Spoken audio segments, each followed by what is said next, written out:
Hello മക്കളെ, നമ്മളേവരും പ്രതീക്ഷയോടെ കാത്തിരിക്കുന്ന നമ്മുടെ 9ാം ക്ലാസ്സിലെ ഏറ്റവും അവസാനത്തെ എക്സാം അടുത്തെത്തി തുടങ്ങി. അതുകൊണ്ട് തന്നെ ഏറ്റവും ഇമ്പോർട്ടൻ്റ് ആയിട്ടുള്ള 4 ചാപ്റ്ററിലെ 4 ചോദ്യങ്ങളുമായിട്ടാണ് ഞാൻ നിങ്ങളുടെ മുന്നിലേക്ക് എത്തിയിരിക്കുന്നത്. അതിന് മുന്നേ ഞാനൊരു സന്തോഷ വാർത്ത നിങ്ങളിലേക്ക് എത്തിക്കുകയാണ്.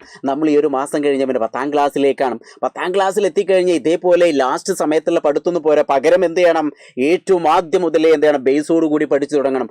അതിനുവേണ്ടി ഞങ്ങളിതാ നിങ്ങൾക്ക് ഒരുക്കുന്ന പുതിയൊരു ബാച്ചാണ് അസ്ത്ര ബാച്ച്.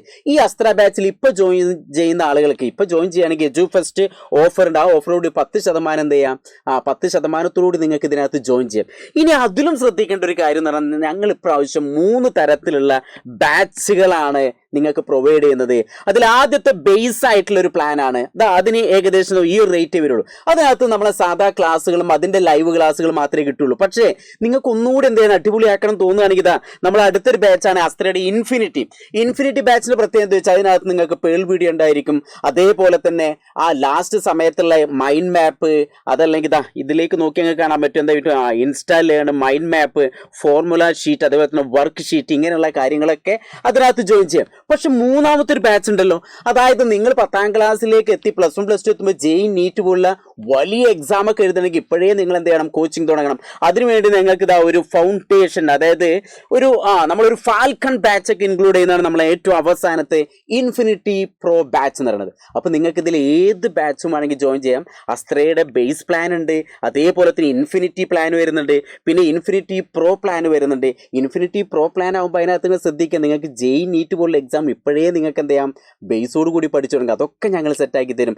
നിങ്ങളിപ്പോൾ ഒരു ബേസ് പ്ലാനാണ് ആദ്യം എടുക്കുന്നത് വിചാരിക്കും, നിങ്ങൾക്ക് വേണമെങ്കിൽ എന്ത് ചെയ്യാം, അടുത്തയിലേക്ക് സ്വിച്ച് ഓൺ ചെയ്യുക, അടുത്തയിലേക്ക് സ്വിച്ച് ചെയ്യുക, അങ്ങനെ മാറി നിങ്ങൾക്ക് എന്ത് ചെയ്യാം, ഈ പ്ലാനിൽ എല്ലാ കാര്യങ്ങളും വിശദമായിട്ട് അടിപൊളിയായിട്ട് കിട്ടുമായിട്ട് പഠിക്കാം. ഞങ്ങളെല്ലാവരും നിങ്ങൾക്ക് വേണ്ടി വെയിറ്റ് ചെയ്തിരിക്കണം. അപ്പോൾ നമുക്ക് അടുത്ത അസ്ത്ര ബാച്ച് നമുക്ക് കാണാം. പക്ഷേ ഇപ്പോൾ നമ്മൾ പരീക്ഷയുടെ മുന്നോടിയായിട്ട് നമുക്ക് എന്ത് ചെയ്യാണ്, ഏറ്റവും പ്രധാനപ്പെട്ട 4 ചാപ്റ്ററിൽ നിന്ന് പരീക്ഷയ്ക്ക് ഇതുവരെ ചോദിച്ച പ്രീവിയസ് ക്വസ്റ്റ്യൻ ഉൾപ്പെടുത്തിയിട്ടുള്ള 4 ചോദ്യങ്ങൾ നമ്മൾ പഠിക്കാൻ പോകണം. അപ്പം മാക്സിമം എല്ലാവരും കൂടെ ശ്രദ്ധിച്ചോളൂ. ആദ്യത്തെ ചോദ്യം, നമ്മളെ ബോയൻ ഫോഴ്സ് പ്ലവക്ഷാമ്പലം എന്നുള്ള ചാപ്റ്റർ ബേസ് ചെയ്തിട്ട് ഈ രൂപത്തിലുള്ളൊരു ചോദ്യം മക്കളെ ഉറപ്പാണ്. എന്താണ് ഈ രൂപത്തിലൊരു ചോദ്യം ഉറപ്പാണ്. ഇത് സിമ്പിളാണ്. അത് നോക്കിക്കോളൂ. എന്താണ്, an object has a weight, നമുക്ക് 500 ന്യൂട്ടൺ തന്നിട്ടുണ്ട്. അതിന് വെയിറ്റ് നമുക്ക് 500 ന്യൂട്ടൺ തന്നിട്ടുണ്ട്. If it float on a water, ഇത് എന്ത് ചെയ്യുന്നു, വെള്ളത്തിൽ ഇങ്ങനെ പൊങ്ങിക്കിടക്കുന്നു. അങ്ങനെ വാട്ട് ഈസ് ദ വെയിറ്റ്, അതിന്റെ വെയിറ്റ് എത്രയെന്ന് കണ്ടെത്തണം. അതായത് വെള്ളത്തിൽ ഒരു വസ്തു വായുവിലെ ഭാരം 500 ന്യൂട്ടൺ ആണ്. അങ്ങനെയെങ്കിൽ ഈ വസ്തു ജലത്തിൽ പ്ലവനം ചെയ്യുമ്പോൾ, പ്ലവനം ചെയ്യാന ഫ്ലോട്ട് ചെയ്യാന പൊങ്ങിക്കിടക്കുക, ആ വസ്തുവിന്റെ ഭാരം എത്ര ആയിരിക്കും? നമുക്ക് എല്ലാവർക്കും അറിയാം. ഇപ്പൊ ഞാൻ ഒരു ബീക്കർ എടുത്തു വിചാരിക്കാം, ഈ ബീക്കറിൽ നിറയെ വെള്ളം വിചാരിക്കാം. ഒരു വസ്തു എന്ത് ചെയ്യുന്നു, വെള്ളത്തിൽ ഇങ്ങനെ പൊങ്ങിക്കിടക്കുന്നു വിചാരിക്കാം. ഈ പൊങ്ങിക്കിടക്കുന്ന ഈ ഒരു വസ്തുവിന്റെ വെയിറ്റ് എന്ന് പറഞ്ഞാൽ ഇപ്പൊ 500 ന്യൂട്ടൺ ആണ് തന്നിട്ടുള്ളത്. പക്ഷെ വെള്ളത്തിൽ പൊങ്ങിക്കിടക്കുമ്പോൾ അതിന്റെ വെയിറ്റ് എത്രയായി മാറും? അത് എന്തായിട്ട് മാറും? 0 ന്യൂട്ടൺ, 0 ന്യൂട്ടൺ ആയിട്ട് മാറും ഓർത്തേക്കുക. അതായത് വെള്ളത്തിൽ പൊങ്ങിക്കിടക്കുമ്പോൾ ഇവിടെ എന്തുണ്ട്, ബൊയൻ ഫോഴ്സ് അനുഭവപ്പെടുന്നുണ്ട്. ബൊയൻ ഫോഴ്സ് അനുഭവപ്പെടുന്നതുകൊണ്ടാണ് ഇവിടെ ബൊയൻ ഫോഴ്സ് കൂടിക്കഴിഞ്ഞാൽ അത് വെള്ളത്തിൽ പൊങ്ങിക്കിടക്കും. അപ്പൊ ഇവിടെ എത്ര ന്യൂട്ടൺ ആണ് അത്രയും വെയിറ്റ് എന്ത് മുകളിലേക്ക് ഫോഴ്സ് കൊടുക്കുക, അതാണ് ബൊയൻ ഫോഴ്സ്. അപ്പൊ വെള്ളത്തിൽ വെച്ച് തൂക്കിക്കഴിഞ്ഞാൽ അതിന്റെ വെയിറ്റ് എത്രയായിട്ട് മാറും? അത് 0 ന്യൂട്ടൺ ആയിട്ട് മാറും. എത്രയായിട്ട് മാറും? 0 ന്യൂട്ടൺ ആയിട്ട് മാറും. അപ്പൊ ആദ്യത്തെ ചോദ്യം മനസ്സിലായോ? എന്താണ്, 500 ന്യൂട്ടൺ വെയിറ്റ് ഉള്ള ഒരു വസ്തു വെള്ളത്തിൽ പൊങ്ങിക്കിടക്കുന്നു, ചെയ്യുന്നു, പ്ലവനം ചെയ്യുന്നു. അങ്ങനെയെങ്കിൽ ഈ വസ്തു ജലത്തിൽ പ്ലവനം ചെയ്യുമ്പോൾ വസ്തുവിന്റെ ഭാരം എത്രയായിരിക്കും? വെള്ളത്തിൽ പൊങ്ങിക്കിടക്കുമ്പോൾ ഈ വസ്തുവിന്റെ യഥാർത്ഥ ഭാരം 500 ന്യൂട്ടൺ ആണ്. പക്ഷെ വെള്ളത്തിൽ പൊങ്ങിക്കിടക്കുമ്പോൾ അതിന്റെ ഭാരം എത്രയായി മാറുന്നു? 100 ന്യൂട്ടൺ ആയിട്ട് മാറുന്നു. 0 ന്യൂട്ടൺ ആയിട്ട് മാറുന്നു ഓർത്തേക്ക്. രണ്ടാമത്തെ ക്വസ്റ്റ്യൻ, ജലത്തിൽ വെക്കുമ്പോൾ ഈ വസ്തു ആദേശം ചെയ്യുന്ന ജലത്തിന്റെ ഭാരം എത്രയായിരിക്കും? എന്താണ്, calculate the weight of water displaced by when it is placed on a water. ഇത് വെള്ളത്തിലേക്ക് ഇങ്ങോട്ട് വെക്കുന്ന സമയത്ത് കുറേ വെള്ളം എന്ത് ചെയ്യുന്നു, കുടുകുടു പറഞ്ഞ പുറത്തേക്ക് ഇങ്ങനെ കവിഞ്ഞൊഴുകും. ആ കവിഞ്ഞൊഴുകുന്ന വെള്ളം നമ്മൾ ശേഖരിച്ചു കഴിഞ്ഞാൽ അതിന്റെ വെയിറ്റ് എത്രയായിരിക്കും? 500 ന്യൂട്ടൺ ആയിരിക്കും. അപ്പൊ ഇവിടുത്തെ ബൊയൻ ഫോഴ്സും എത്രയായിരിക്കും? 500 ന്യൂട്ടൺ ആയിരിക്കും. അപ്പോൾ ഓർത്ത് വയ്ക്കുക. അപ്പൊ അവിടെ ഡിസ്പ്ലേസ് ചെയ്യുന്ന വാട്ടർ ജലത്തിൽ വെക്കുമ്പോൾ ഈ വസ്തു ആദേശം ചെയ്യുന്ന ജലത്തിന്റെ ഭാരം എത്രയായിരിക്കും? 500 ന്യൂട്ടൺ ആയിരിക്കും. അതിന്റെ വെയിറ്റ് എത്രയാണോ അതേ അളവ് തന്നെ ആയിരിക്കും. അപ്പൊ ഇതേപോലത്തെ ഒരു ചോദ്യം, ഡിസ്പ്ലേസ് ചെയ്യുന്ന വാട്ടറിന്റെ അളവ് എന്ന് പറഞ്ഞാൽ അതിന്റെ വെയിറ്റ് ആയിരിക്കും 500 ന്യൂട്ടൺ. മക്കളെ ഇവിടെ പ്രത്യേക ശ്രദ്ധിക്കുക, ഇതേപോലെ ബൊയൻ ഫോഴ്സ് കണ്ടെത്താൻ പറ്റുന്ന രൂപത്തിലുള്ള ചോദ്യങ്ങളൊക്കെ നമുക്ക് അറിയാം. ബൊയൻ ഫോഴ്സ് കണ്ടെത്താൻ പറയുമ്പോൾ weight in air minus weight in water എന്നൊക്കെ നമുക്കറിയാം. അപ്പൊ നമ്മൾ ശ്രദ്ധിക്കേണ്ട ഒരു കാര്യം, ഇപ്പൊ 500 ന്യൂട്ടൺ ഭാരമുള്ള ഒരു ബോൾ വെള്ളത്തിൽ പൊങ്ങിക്കിടക്കുന്നു വിചാരിക്കുക. അപ്പൊ ഇവിടുത്തെ ബൊയൻ ഫോഴ്സ് 500 ന്യൂട്ടൺ ആയിരിക്കും.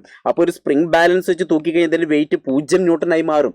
ഇതാണ് ഈ ഒരു ചോദ്യം. അപ്പൊ ഇവിടെ സംഖ്യകൾ മാറിയിട്ട് ഏത് രൂപത്തിലും ചോദ്യം വരാം. അപ്പൊ പ്രത്യേകം ശ്രദ്ധിച്ചോളൂ, ഒരു വസ്തു വെള്ളത്തിൽ പൊങ്ങിക്കിടക്കുക എന്ന് പറഞ്ഞാൽ അതിന്റെ അർത്ഥം അതിന്റെ വെയിറ്റ് എത്രയാണോ അത്രയും വെള്ളം അത് ഡിസ്പ്ലേസ് ചെയ്യണം, പുറത്തേക്ക് കവിഞ്ഞൊഴുകണം. ഓർത്തിരിക്കുക, എന്റെ വെയിറ്റ് ഒരു 100 ന്യൂട്ടൺ ആണെന്ന് വിചാരിക്കുക. ഞാൻ വെള്ളത്തിൽ പൊങ്ങിക്കിടക്കുന്നെങ്കിൽ വെള്ളം പുറത്തേക്ക് ഒഴുകുന്ന വെള്ളത്തിന്റെ അളവത്തിലായിരിക്കും 100 ന്യൂട്ടൺ തന്നെ ആയിരിക്കും.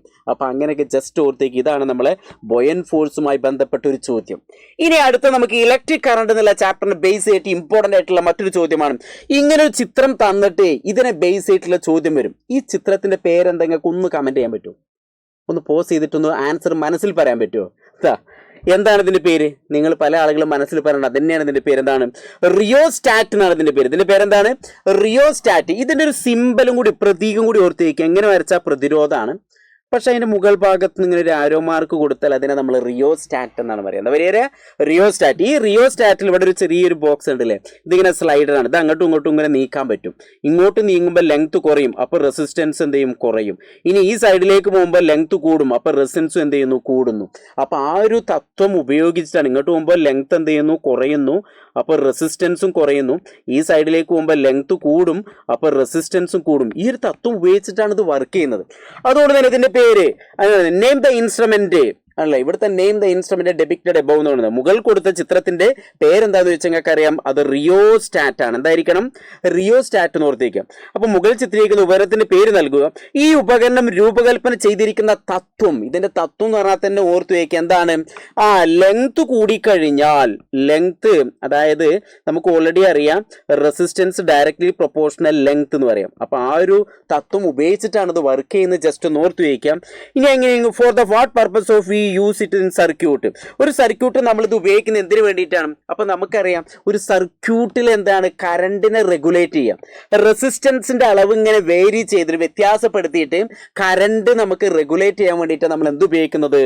റിയോസ്റ്റാറ്റ് ഉപയോഗിക്കുന്നത്. ഇപ്പൊ ഇവിടെ നമ്മളൊരു ബൾബ് ഇങ്ങനെ കണക്ട് ചെയ്തു വിചാരിക്കാം. ഈ ബൾബ് നല്ല ഉഷാറായി പ്രകാശിക്കാം. അപ്പൊ അതിന്റെ പ്രകാശം കുറയണമെന്നുണ്ടെങ്കിൽ ഇതിങ്ങനെ നീക്കി കഴിഞ്ഞാൽ റെസിസ്റ്റൻസ് കൂടി, അപ്പോൾ ബൾബിന്റെ ലൈറ്റ് ഇങ്ങനെ കുറയും. അപ്പോൾ ഒരു സർക്യൂട്ടിലെ കറണ്ടിനെ നമുക്ക് റെഗുലേറ്റ് ചെയ്യാൻ, നിയന്ത്രിക്കാൻ വേണ്ടിയിട്ടാണ് നമ്മൾ ഇങ്ങനത്തെ റിയോസ്റ്റാറ്റ് ഉപയോഗിക്കുന്നത്.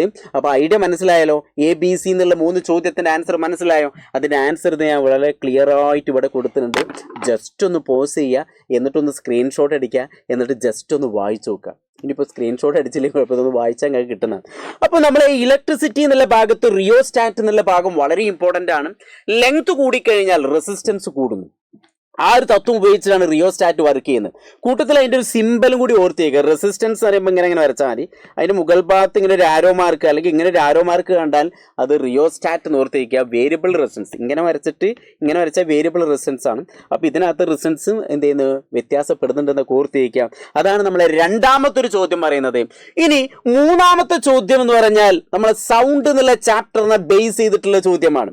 ഞാൻ സെക്കൻഡ് വോളിയത്തിനകത്തുള്ള 4 ചാപ്റ്ററിനെ ബേസ് ചെയ്തിട്ട് പ്രീവിയസ് ക്വസ്റ്റ്യൻ ഉൾപ്പെടുത്തിയതാണ് ഈ 4 ചോദ്യങ്ങൾ. അതുകൊണ്ട് തന്നെ ഇത്തരത്തിലുള്ള ചോദ്യങ്ങൾ നിർബന്ധമായിട്ട് നിങ്ങൾ എന്ത് ചെയ്യണം? പഠിക്കണം. പക്ഷെ ഇതൊരൊറ്റ തവണ കേട്ടാൽ നിങ്ങൾ പഠിക്കുക. അതാണ് ഇതിൻ്റെ ഒരു പ്രത്യേകത. അപ്പോൾ നോക്കുക, നമുക്കിവിടെ ABC എന്നുള്ള 3 കോളം തന്നിട്ടുണ്ട്.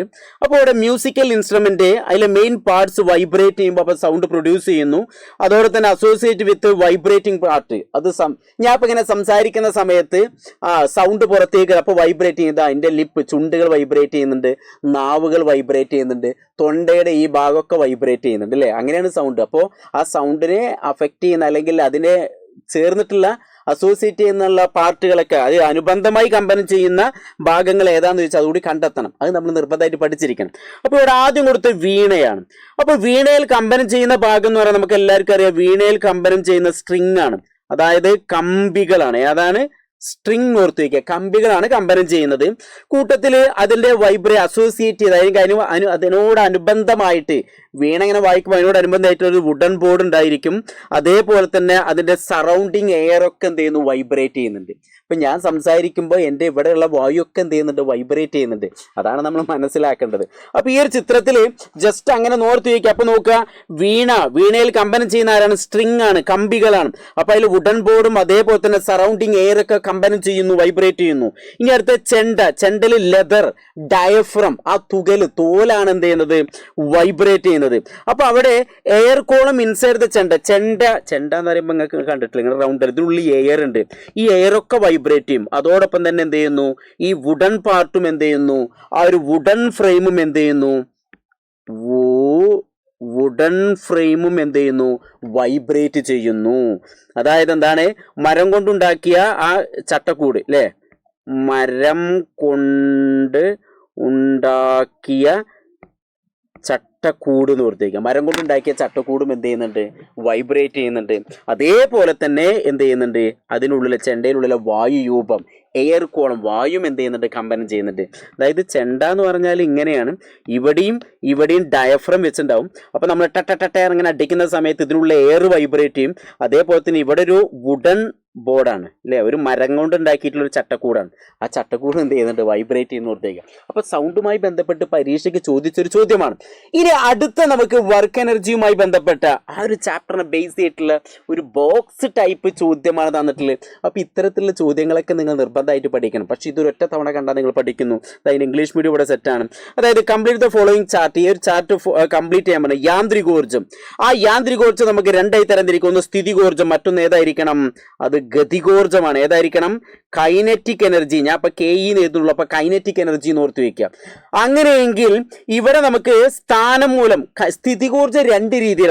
എന്താണ് സ്ഥാനം കൊണ്ടുള്ള ഊർജ്ജമാണ്, അതായത് പൊസിഷൻ കൊണ്ടുള്ള ഊർജ്ജം. നമ്മളിപ്പോൾ ടാങ്ക് ഒക്കെ മുകളിൽ കൊണ്ടുവയ്ക്കുന്നത് പൊസിഷൻ കൊണ്ടുള്ള ഊർജ്ജം. നേരത്തെ ഒരു റബ്ബർ ബാൻഡ് വലിക്കുന്നു, അപ്പൊ അത് ഏതാണ്, അത് കോൺഫിഗറേഷൻ അല്ലേ, കോൺഫിഗറേഷൻ കൊണ്ടുള്ള എന്താണ്, എനർജിയാണ്, ഊർജ്ജമാണെന്ന് ഓർത്ത് വയ്ക്കുക. അപ്പം അങ്ങനെ നമുക്കത് ഫില്ല് ചെയ്യാം. ഇനി ഇവിടെ അപ്പോൾ ഇതിനൊരു എക്സാമ്പിൾ എന്നാണ്, അമർത്തി വെച്ചിരിക്കുന്ന സ്പ്രിങ് ആണ്. അപ്പോൾ ഇവിടെ എന്തായിരിക്കണം, ഡാമിലെ വെള്ളം അല്ലെങ്കിൽ ജലം എന്നൊക്കെ ഓർത്ത് വയ്ക്കുക. അപ്പോൾ ഇവിടെ ജസ്റ്റ് ഒന്ന് ഓർത്ത് വയ്ക്കുക, ഇംഗ്ലീഷ് മീഡിയത്തിൻ്റെ പൊട്ടൻഷ്യൽ എനർജി കൈനറ്റിക് എനർജിയാണ്. ഇവിടെ എന്താണ്, potential energy due to position ആണ്. ഇവിടെ പൊട്ടൻഷ്യൽ എനർജി ഡ്യൂ ടു എന്തായിരിക്കണം, കോൺഫിഗറേഷൻ എന്ന് ഓർത്ത് വയ്ക്കുക. ഇനി അതേപോലെ തന്നെ എന്താണ്, ഇവിടെ പൊട്ടൻഷ്യൽ എനർജിക്ക് എക്സാമ്പിൾ എന്താണ്, വാട്ടർ സ്റ്റോർഡ് ഇൻ ഡാം എന്ന് ഓർത്ത് വയ്ക്കുക. ഇവിടെ എക്സാമ്പിൾ എന്താണ്, കംപ്രസ്ഡ് സ്പ്രിംഗ് എന്നാണ്. സ്പ്രിംഗ് എന്ത് ചെയ്യുന്നു, കംപ്രസ് ചെയ്യുന്നു, അല്ലെങ്കിൽ സ്ട്രക്ചർ എന്താണ്, റബ്ബർ ബാൻഡ് എന്നൊക്കെ ഓർത്ത് വയ്ക്കുക. അപ്പോൾ ഇങ്ങനെയുള്ള കാര്യങ്ങളാണ് നമുക്ക് ഇതിനകത്ത് വരുന്നത്.